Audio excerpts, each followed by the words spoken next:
Barbecue chicken. That's what we were having for dinner.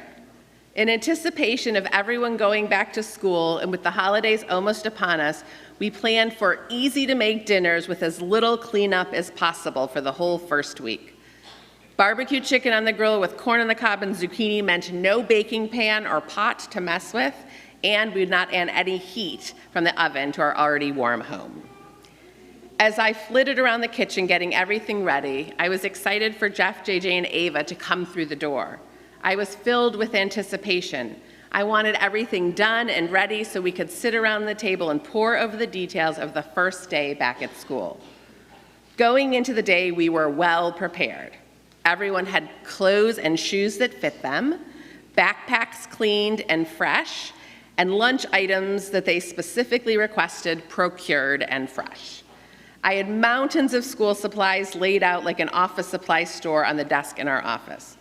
All the details were set and ready, and the fruits of those labors would be the stories of new friends, classes, and teachers. Happily, there were positive reports all around for a smooth first day. Successful auditions and tryouts to boot. I exhaled. There is nothing like a good, smooth, strong start. And then it started. Mom, scan this QR code and buy all of these supplies for my art class, and my teacher says I need it tomorrow. Mom, I need a binder that's 2.5 inches, not 2. Mom, I need graph paper notebook for my math class. No, actually not a notebook, but rather quad-ruled loose leaf filler. And just like that, I went from feeling well prepared and ready to an unwelcome last-minute mad dash. It must be said, none of my people did anything wrong, and their requests were polite and appropriate. But wow, I marvel at how quickly my emotions swung from feeling prepared and organized to being in the weeds. So ladies and gentlemen, consider this your high holy day prep reminder. You know, yes, you've likely decided which services you'll be attending for Rosh Hashanah and Yom Kippur. Hopefully your passes have arrived in your email and you've loaded them onto your phone or printed them out and put them in your car. You may even know what you'll be wearing or who you'll be sitting with and where you'll be dipping apples into honey for Rosh Hashanah lunch and enjoying a bagel for breakfast. These important details are the logistic details that certainly need to be put into place. But the preparation I urge you to begin has nothing to do with logistics. That is the preparation of our soul, of our neshama.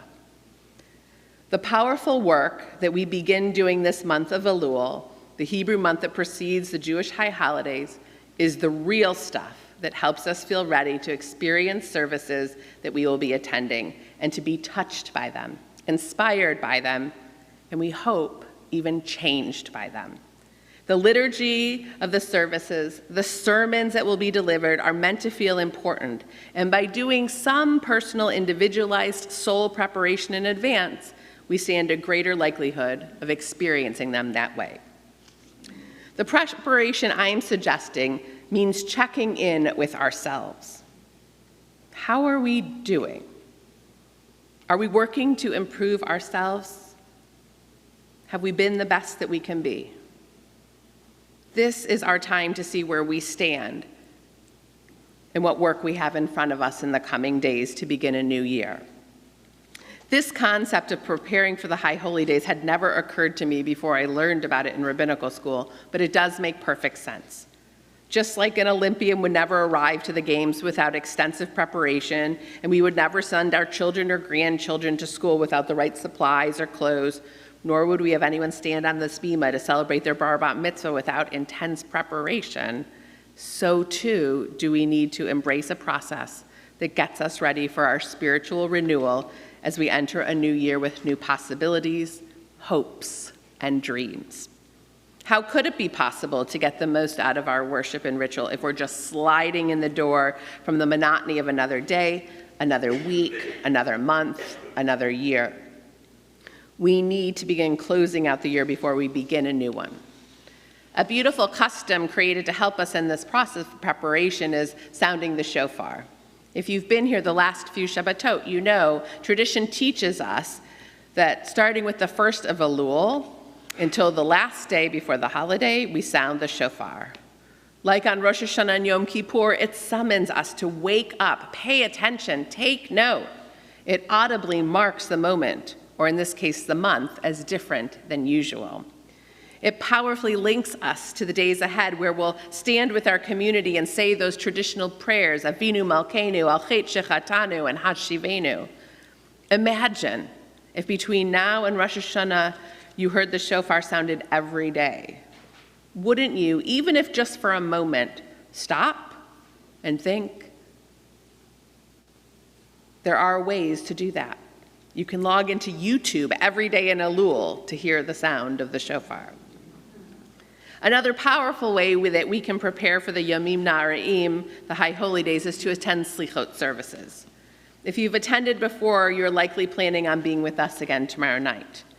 For those who have not, I urge you, come discover one of the highlights of our liturgical year at our service that our clergy have regarded as one of the best and most meaningful of the entire year. Without fail, we hear how beautiful and moving people find it every single year and that they had no idea it existed before them. Dr. Deborah Littstadt explains the essential nature of preparing for the High Holy Days in an essay titled The Days of Awe. She writes, "The period before the Yomim Noraim is carefully orchestrated. The rabbis did not intend for us to be plunged into this important time without any preparation. They built it in ever-intensifying stages, which reminds us that these critical days are coming. Throughout the month of Elul, we sound the shofar. In the days before Rosh Hashanah, we gather for Slichot. During the 10 days of repentance and the 10 days between the two holidays, we had special requests for life and blessing to our prayers. And these are all designated as spiritual warm-up, sort of like calisthenics for your soul.